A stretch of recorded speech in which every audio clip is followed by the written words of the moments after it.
Now turn to Section 1. You will hear a radio interview about an upcoming fair. First, you have some time to look at questions 1 to 4.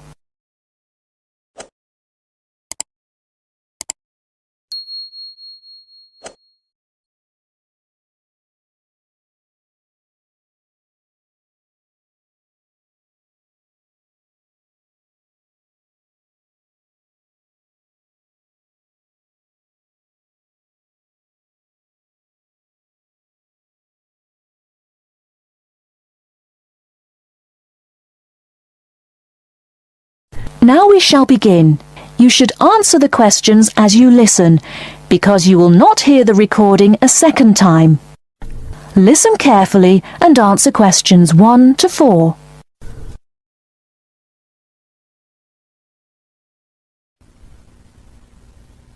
Good afternoon and welcome to City Hour, the radio show that brings you all the latest information about events in and around our city. Today, we have with us Cynthia Smith, who is heading up this year's City Fair. Cynthia, would you start by giving us some of the basic information about the fair? Where will it take place this year? I'm glad you asked that question, because I know most people will be expecting the fair to be at the fairgrounds as usual, but we've had to change the location this year due to some construction work. You know, they're building the new high school in that neighbourhood, and they've been using the fairgrounds as a place to store construction materials. So we've moved the fair to City Park, which I think is a wonderful location. Yes, that will be a great place for the fair. I understand that the fair begins on Friday morning with a special opening event. Actually, it won't begin until that evening. But you're right about the special event. Traditionally, we've begun with a parade, but this year our opening event will be a special dance performance. And the most exciting part is that the mayor will be one of the dancers. The mayor is a woman of many talents. Cynthia, could you tell our listeners about the price of admission? What will it cost to attend the fair? We're trying to keep the price down as much as possible.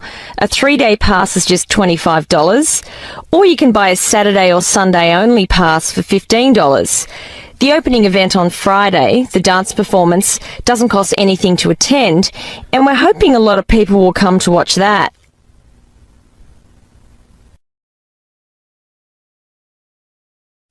Before you hear the rest of the conversation, you have some time to look at questions 5 to 10.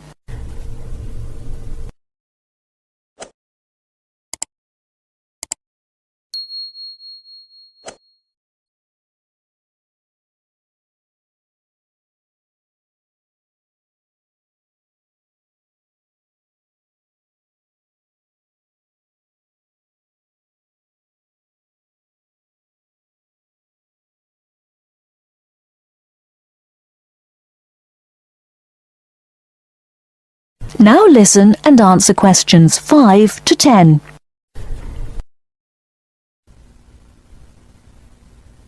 Could you tell us about some of the events planned for Saturday and Sunday, the main days of the fair? We have a lot of exciting things planned. There are a number of events especially for children, including a clown show on Saturday afternoon. On Saturday evening, we've got an event that can be enjoyed by the whole family, a concert by the lake. I'm sure that will be a popular event. Is there anything special planned for Sunday? Yes, a really fun event, and we hope a lot of people will participate. There'll be a singing contest in the afternoon. It's open to everyone at no charge. It doesn't matter whether you're an experienced singer or not. If you've always dreamed of singing on stage, this is your chance. That sounds like a lot of fun. I think it will be. I'd also like your listeners to know that besides the special events I've mentioned, there will be things taking place all weekend. For example, at the food court, international food will be served. You'll be able to sample dishes from all around the world. There will also be special games for children at different locations around the fair.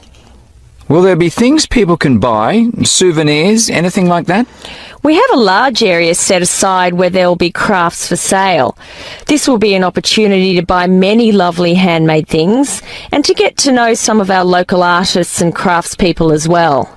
It sounds like there will be a lot of fun for everyone at this year's fair. Thank you for sharing the information with us, Cynthia. Thank you for inviting me.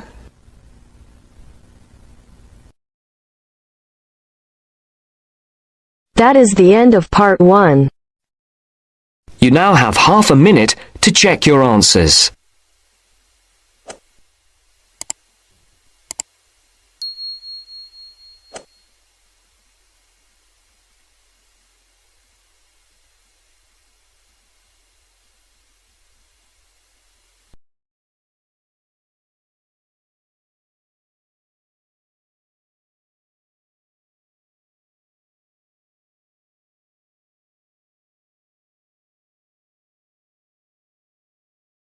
Now turns to part 2. Part 2. You are going to hear a lecture given by a counselor. First, you have some time to look at questions 11 to 15.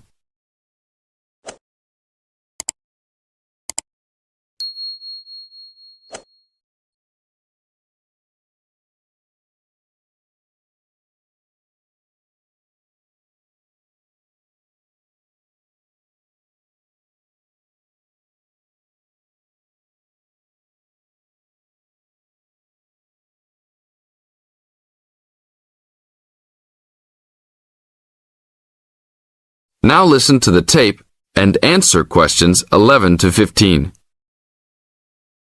Hi, I am your counselor for this year. Today, we will visit the facilities available to you on our campus. As students, you should take advantage of everything you have available to you. How many of you like sports? Well, I hope most of you do, because our school has great sports facilities. We have an indoor gym with state-of-the-art equipment. First, I want to tell you about our basketball facilities. There are 2 basketball courts. Both are full court and open for student use. We offer basketball leagues that all students are invited to join. Just sign up with a team. Usually, there are games on the courts, but during league time, only the teams are allowed to use the courts. The basketball courts are open 24 hours a day. If you want a job, you can be a referee at the games. Next, I want to tell you about the tennis facilities. We have 5 tennis courts available for student use. The tennis courts are open every day, 8 a.m. until 10 in the evening. You should call ahead to reserve a court because they are very popular and can often be booked weeks in advance. There are rackets and balls available for rent at the front desk of the courts. There is an Olympic-sized swimming pool that is open for students and the general public. There are also showers and locker rooms available. The swimming pool is open every day, 9 a.m. until 7 in the evening. There are openings for the position of lifeguards, so if you are looking for a job in the sun, this might be good for you. Now look at questions 16 to 20.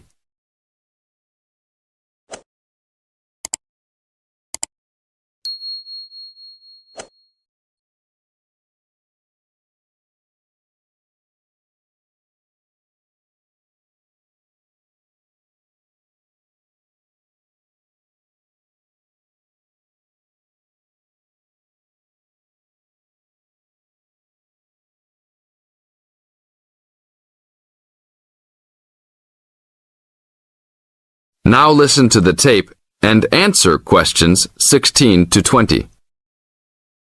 There are also 2 weight rooms and a gymnastics room. The weight rooms have all the standard equipment available. Please check with the gym to see the open hours because they vary from time to time. The gymnastics room is usually not open for individual users because there are almost always classes held in the room. However, if you are interested, you may sign up for gymnastics classes.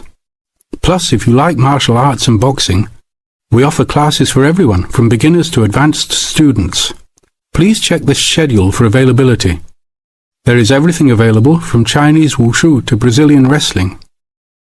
I will talk for a brief moment about our library system. Our campus has 3 libraries available to undergraduate students, 1 additional graduate library, and 1 faculty library. The libraries are open daily until midnight except for during testing periods, when the libraries will be open 24 hours. Please look on a map to see where the libraries are located. All students with a valid ID can check out books, with a maximum of 10 books at a time. Books can be checked out for a 2-week period and then renewed for 1 month maximum. After that, there is a $1 fine per week that the book is overdue. I will repeat that. There is a hefty $1 fine per week. So it is a good idea to return books on time. If you lose a book, then you will have to repay the library for it, plus a fine. If you damage a book, most likely you will have to repay the value of the book. So please, enjoy the library facilities, but take care of the school's belongings. The library is also equipped with 200 computers for student use. They are all internet ready and available for use. You must sign up at the library for 1-hour time slots. You may sign up for up to 3 consecutive slots at a time. No one can use the computers without first signing in at the library. That is it for now. Thank you for your attention. That is the end of part 2. You now have half a minute to check your answers.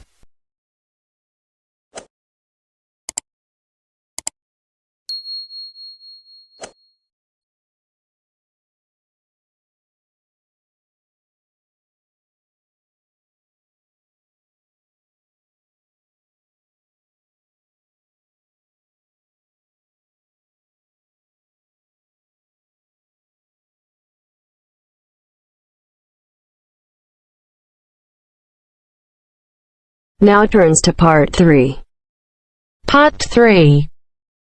You will hear a discussion between a student, Aldo, and his supervisor, Dr. Hurst, about his research assignment. First, you have some time to look at questions 21 to 23.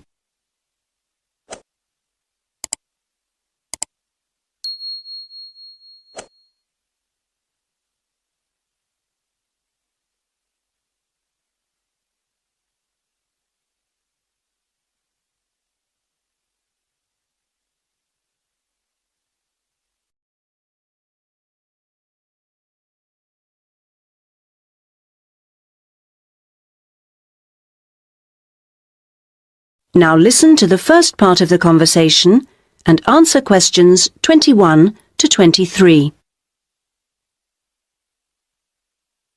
So, Aldo, how's it going so far with your assignment? Not too bad. You're looking at the community round here. That's right. How people perceive the community they are in. Have you made much progress? I conducted quite a lot of interviews on the street with local residents. Their responses are interesting. I haven't got quite as many yet as I'd like. I had wondered if I'd have language problems, particularly with the different accents.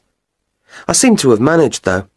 Having to work in the open has made it harder, and with the cold weather there's been recently, people don't necessarily want to stop and talk like they do if it's nice and sunny. That's something I've had to deal with. Of course, some people are too busy to stop and talk, but that's okay. I see. So, have you formed a good overall picture of how people view the community? To an extent. I've certainly talked to plenty of older people. I guess they may have more time to talk. I still don't really have enough young mothers, though. I've managed to get enough older mothers and children through the schools. That's something I had been worried about. Well, that shouldn't be too hard. Now, how are you going to deal with all the data you've collected? That's the difficult part. I guess I need to run some analyses, but I'm rather unclear about what methods to use. You've told me you're confident about using computers, so you just need some input on choosing programs. You should attend a statistics seminar. They're held every Friday after the methodology seminars in room 105. That should help you to select an approach. Oh, good. I'll do that. Now you have some time to look at questions 24 to 30.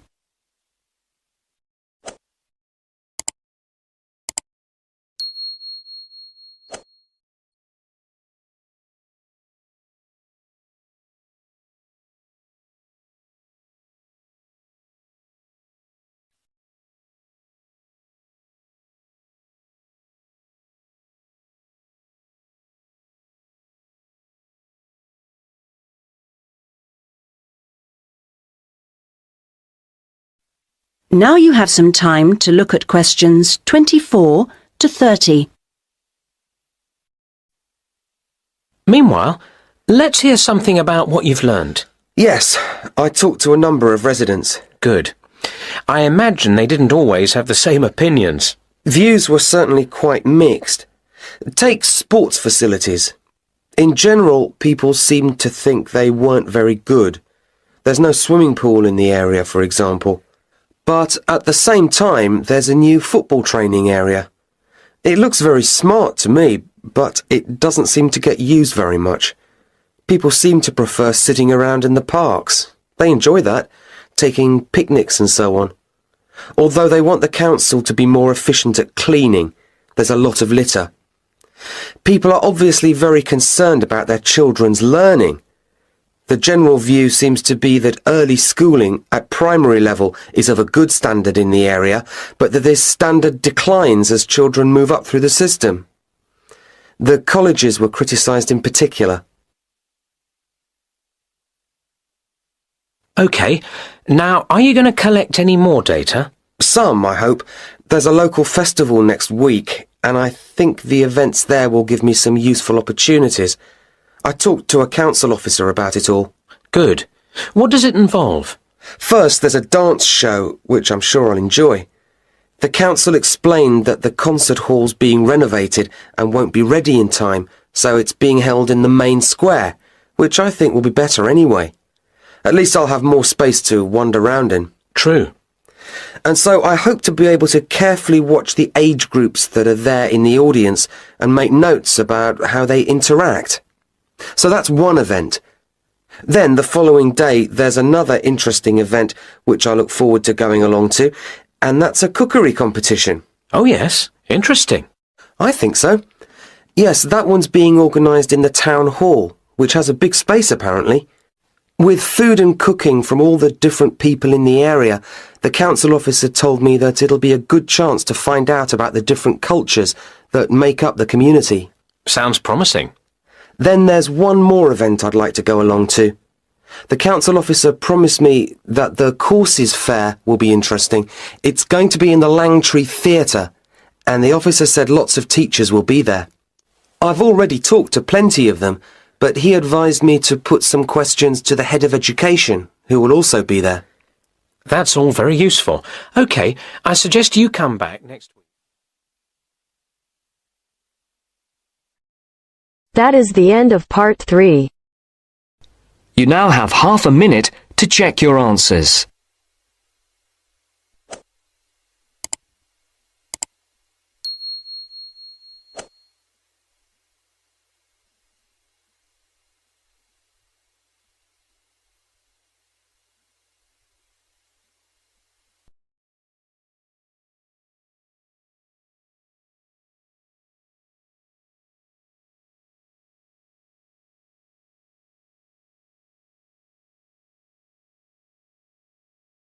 Now turns to part 4. Part 4. You will hear a wildlife expert giving a talk to a group of bird lovers in the UK about a species called the tawny owl. Before you listen, you have some time to look at questions 31 to 40.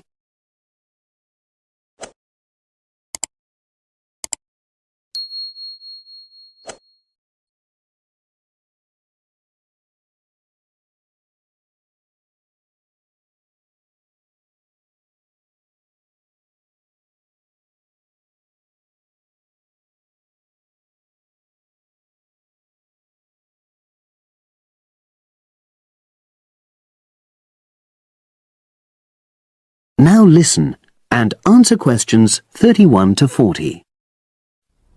Good evening, everyone. You're all likely to be familiar with pictures of the tawny owl. Because of all the owl species in the UK, it's actually the most common one. But the chances are that you're more likely to have heard one than actually seen one, as it's also strongly nocturnal. This means that it normally ventures out at night. So, what kind of habitat does the tawny owl prefer? Well, a survey carried out in the 1980s confirmed that this owl is most likely to be found in woodland.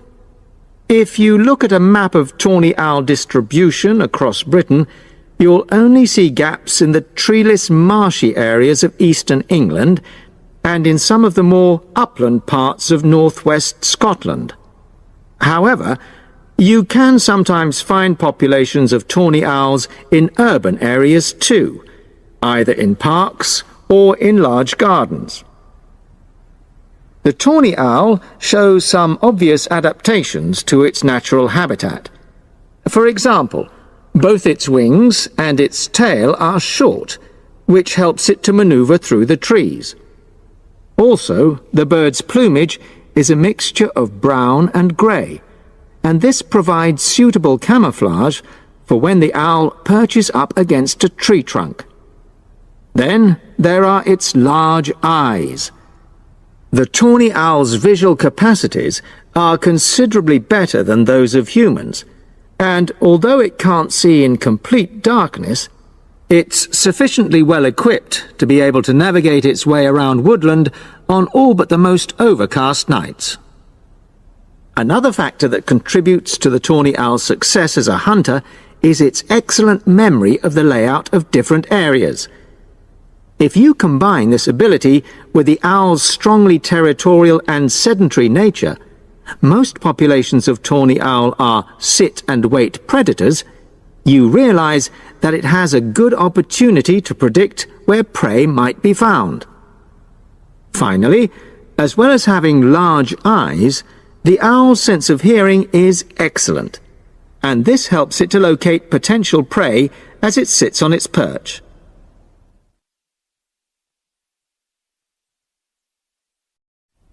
Turning now to the tawny owl's diet. Woodland tawny owls feed mainly on mammals, especially small ones, such as wood mice and bank voles. But they'll also take things like frogs or bats, or even fish, if they happen to be available. In urbanized landscapes, the owls seem to prey more on birds. So there are some differences there. Let's just look briefly now at survival rates in the tawny owl. Young tawny owls face a difficult time once they leave home, and 2 out of every 3 are likely to die within their first year. So, with such high mortality levels, it's a good job that established breeding pairs can produce young over a number of seasons and maximize their chances of passing their genes on to the next generation of owls. I've already mentioned the sedentary nature of the tawny owl, but it's not just adult tawny owls that are sedentary in their habits. Young birds, dispersing away from where they were born, rarely move far. The average distance is just 4 kilometers. There also appears to be some reluctance to cross large bodies of water. The owl is absent from many of the islands around our shores, with only occasional sightings in Ireland and the Isle of Wight off the south coast of England. Right, well, now I'll show you some photographs that have been taken in one or two of the That is the end of part 4. You now have half a minute to check your answers.